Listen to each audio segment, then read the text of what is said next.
Trump ha conseguido ponerse enfrente a todo el mundo que mandaba. Bueno, el que manda y que sigue mandando. Pero es muy interesante ver dónde ha pegado. Es que es muy interesante, porque resulta que es el anti-Sánchez. Es el anti-Sánchez. Vamos a verlo. El presidente de los Estados Unidos, Donald Trump, está actuando como dique de contención frente al globalismo durante la pandemia mundial. Y lo está haciendo en varios ámbitos. Hagamos un repaso a las acciones del presidente de Estados Unidos.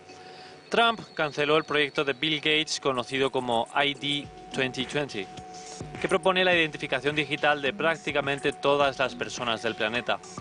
El término identificación digital significa la inserción de un microchip en el cuerpo humano que contiene toda la información personal de cada ciudadano. Poco se ha dicho sobre el tema en los medios, pero el proyecto ID 2020 ha alcanzado una etapa muy avanzada.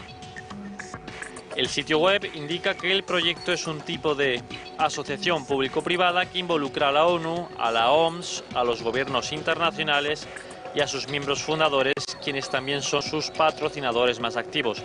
Los fundadores incluyen nombres destacados como Microsoft, de Bill Gates, Gavi, la Alianza Global para Vacunas e Inmunización, interesada en promover el uso de vacunas en todo el mundo, y la familia Rockefeller. En la administración de este proyecto encontramos representantes de los ya conocidos organismos entrometidos en cada movimiento que da la élite del poder para imponer el nuevo orden mundial.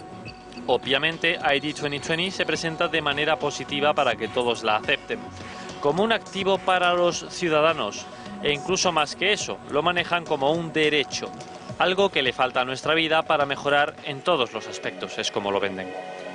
No solo ha frenado Trump a los globalistas con este proyecto, sino en muchos otros asuntos. Por ejemplo, decretó que las vacunas sean voluntarias y no obligatorias, siendo los militares quienes verifiquen su pureza y las distribuyan. También cortó los fondos de la Organización Mundial de la Salud y quiere una investigación exhaustiva sobre sus operaciones. Por otro lado, canceló la propuesta de ley HR 6666 de los demócratas, conocida como COVID Trace Act, que significa testing, pruebas diagnósticas, reaching, alcanzar, and contacting everyone, y contactar con todo el mundo, que fue la base del proyecto de ley de diagnóstico y seguimiento de Bill Gates. Trump también canceló, como ya hemos comentado, el proyecto de Bill Gates conocido como ID 2020 y por otro lado abrió una plataforma de informes para que la misma población pudiera denunciar la censura que le aplicaran en Facebook, Twitter y YouTube. El resultado fue rotundo, ya que en poco tiempo se saturó de denuncias y así Trump obtuvo la evidencia que necesitaba para tomar acciones en contra de la censura. En cuanto a las tecnologías, Trump detuvo el lanzamiento del 5G en todo el país. En relación a la economía, emitió una orden ejecutiva para reabrir la actividad comercial y laboral en todos los estados de Estados Unidos, al punto en que los gobernadores que se nieguen serán procesados. El presidente también ejecutó la orden para que la Casa Blanca se haga cargo de todas las redes eléctricas que incluyen servidores de Internet, sistemas de transmisión y sistemas electrónicos. El mandamás norteamericano declaró servicios esenciales los lugares de culto, ya que algunos alcaldes estaban multando a los ciudadanos por asistir a la iglesia. Por último, Trump aplaudió a Australia y a 116 países por insistir en una estricta y rigurosa investigación a China por haber propagado supuestamente el COVID-19, a pesar de varias amenazas en términos comerciales de China. Por todo ello, Trump está en el punto de mira de la élite global que ya le ha declarado la guerra. Es que atentos a la panoplia, ¿eh? Es decir, industria farmacéutica, industria de telefonía... Todo. Finanzas, todo. O sea, hay que pensar, si uno estudia un poquito el último siglo, lo que ve, sobre todo después de la Segunda Guerra Mundial, lo que ve es un avance hacia la globalización espectacular. Es decir, ya no estamos hablando de la globalización, estamos hablando del globalismo, es decir, sí, del debilitamiento consciente y deliberado de las soberanías nacionales.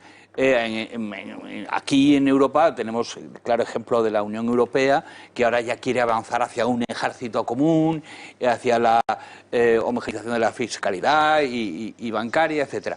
Pero esto se está produciendo en todo el mundo y detrás de esto hay gente, muy especialmente en Estados Unidos, Unidos, el Partido Demócrata especialmente, pero también el Republicano. Quiere decir que este es un proyecto en el que estaba, digamos, colaborando todo el mundo que cuenta, todo el mundo que es alguien.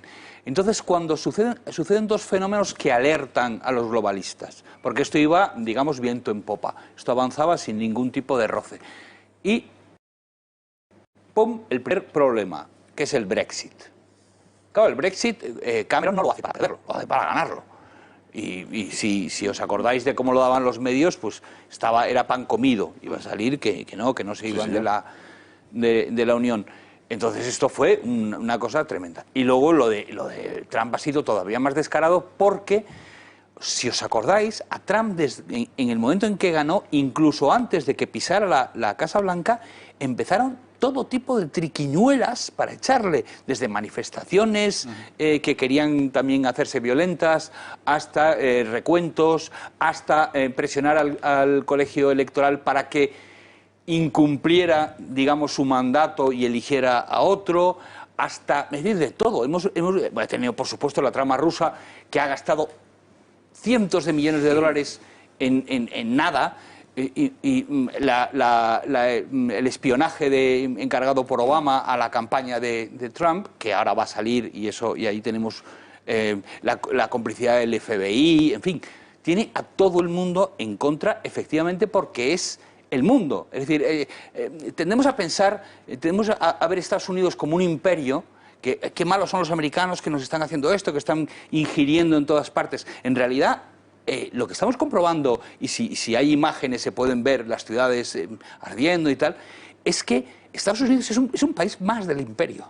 No es solo el centro del imperio. El imperio no tiene centro, propiamente. Yo estoy de acuerdo contigo completamente y metería, antes de dar la palabra a Juan Antonio de Castro, dos elementos más encima de la mesa, que es la suspensión del Tratado de Libre de Cambio con Europa, que aquí lo movía la izquierda, por cierto, la derecha ni se enteraba, pero que ponía literalmente todo el comercio entre los Estados Unidos y la Unión Europea en manos de las multinacionales, expresamente dicho así. Sí, que podían cambiar la ley. Y la suspensión, exacto, y la suspensión por parte de Trump del Tratado de Intercambio con el Pacífico, que fue absolutamente, que fue el auténtico detonador de todo, porque significaba que todos los proyectos que se había construido el mundo globalista, de ese mercado infinito y sin barreras, de repente desaparecía. Claro, a partir de ese momento... Él lo explica muy bien en un momento determinado, perdóname. No, por favor. Cuando dice, oiga, mire, es que yo no necesitaba esto. Es decir, es que soy rico, tengo una vida súper cómoda, una vida muelle, me ha ido muy bien en los negocios, y yo si estoy aquí es porque tengo un proyecto, porque creo que además hay que oponerse con todas las fuerzas al proyecto de los Clinton, de los Gates, de los Soros. Lo dice con toda claridad. Hay uno de los discursos antes de su victoria electoral, dice, yo vengo aquí a enfrentarme con toda esta gente porque creo que es una cuestión de supervivencia de América y de supervivencia del mundo. Yo creo que lo ha tenido claro desde el minuto uno, y sus adversarios también. No le han dado ni un margen de 5 minutos de descanso, ni de dejar de atosigarle con todo tipo la verdad es que en la mayor parte de las veces de mentiras. Yo no creo que lo haya tenido claro desde el minuto uno, en absoluto. Vamos a decir que el que haya seguido un poco la carrera de este hombre antes de entrar en la política, si tenía que hablar de política o si tenías que juzgar por los amigos que frecuentaba, era más bien demócrata. Es decir, era un tipo del que se podía esperar que si llegaba, que yo me apego, Carlos, a uno de sus discursos más importantes en los que dice exactamente eso. Totalmente. Por eso te digo, pero no es desde el minuto. Es decir, que es un tipo que se ha dado cuenta en el momento en que entra la política, que entra como el gran millonario conocido por programas de televisión, etcétera, y que supongo que le encargaría una especie de estudio de mercado. Oye, ¿qué es lo que falta para que yo me presente? Y entonces se da cuenta que hay una enorme masa de votantes que no tiene a quién votar, porque los dos grandes partidos opinan lo mismo en esas cuestiones que a él le importan muchísimo, como puede ser el tema de la inmigración, como puede ser la deslocalización de las empresas, etcétera, etcétera. Y dice, este es mi tema. Y lo hace suyo, y en el momento en que lo hace suyo, es un tipo, digamos, eficaz y cabezota, y se lo toma en serio. Y se lo ha tomado muy en serio. Pero yo creo que ha sido así un poquito. Yo creo que es difícil explicarnos todo esto si no lo vemos desde un punto de vista geopolítico y de equilibrio de fuerzas y de nacimiento y de desvanecimiento, en cierto modo, del imperio americano y del crecimiento de China. Entonces el imperio americano se desvanece, cae y empieza a haber una especie de nerviosismo que se ve por las corrientes demócrata y republicana, con una fuerza de seguir ejerciendo el poder, aquí hay que sacar este país adelante y tal, y surgen, y hay las dos, digamos, las dos fuerzas que en este momento están imperando a nivel mundial. Una que es la visión del nuevo orden mundial, apoyada por los demócratas, Clinton, Bill, todos, Gates y todo ese grupo, y toda la agenda y todo el follón que estamos viendo. Y por el otro lado tenemos a Trump con una visión absolutamente mucho más de equilibrio tripolar, en el que podríamos ver a Estados Unidos, a China y posiblemente India en el futuro. Todavía no está. ¿Cuál de las dos vencerá? Es la respuesta de qué pasará con el post-imperio americano. Y eso es un poco lo que está reflejando esta guerra. Efectivamente, pero Trump se da cuenta de que al imperio americano le quedan 3 telediarios y dice, la manera es...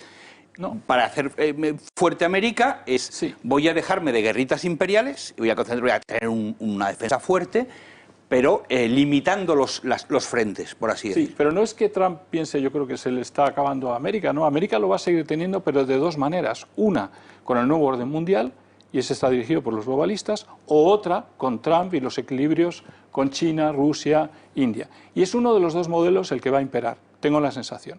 La lucha está por esos modelos en este momento y todos los que estamos viendo por debajo es la gran batalla. Está en Gates, está el COVID, está todos los demás temas, pero lo que estamos viendo es esa gran batalla. Si vemos la lista de lo que ha hecho el señor Trump, y por mucho que a mucha gente le pueda parecer mal, todo ese listado de cosas que hace es perfecto para su batalla contra los globalistas y ojalá la gane. Porque es que el problema de los globalistas... ¿Cómo no la gane? No, ojalá la gane, porque el problema de los globalistas es que son totalitarios y se nos viene encima, se nos ha venido ya encima muy gorda, porque este país ya está totalmente infiltrado y muchos países también, y nos va a ser muy difícil salir de esta historia, ¿no? Don Fernando Paz. Bueno, lo que pasa es que, vamos a ver, ante lo que estamos es ante una ofensiva globalista de la cual América es la primera víctima, en realidad. Es decir, América alberga en su seno el núcleo duro del globalismo, que desde luego, en mi opinión, si tuviéramos que personalizarlo en una organización, sería el CFR, el Consejo de Relaciones Externas. Sí. De ahí nace todo y de ahí emana Bilderberg, la trilateral, es decir, todos los organismos. Sí, lo veremos después, incluso su réplica británica, ¿no? El Consejo de Relaciones Externas de Gran Bretaña, y por supuesto favoreciendo de una manera absolutamente abierta todo lo que sea el libre comercio en todo el mundo y la destrucción de las barreras, y cooptando todo el poder de la sociedad americana, de gente muy conocida. Está ya en torno a los 1000 miembros el CFR, o sea que no son 7 que se reúnen ahí tal, aunque esté dirigido originariamente en las últimas décadas por David Rockefeller, que ya murió, por Henry Kissinger, y pues George Soros es uno también de los más destacados.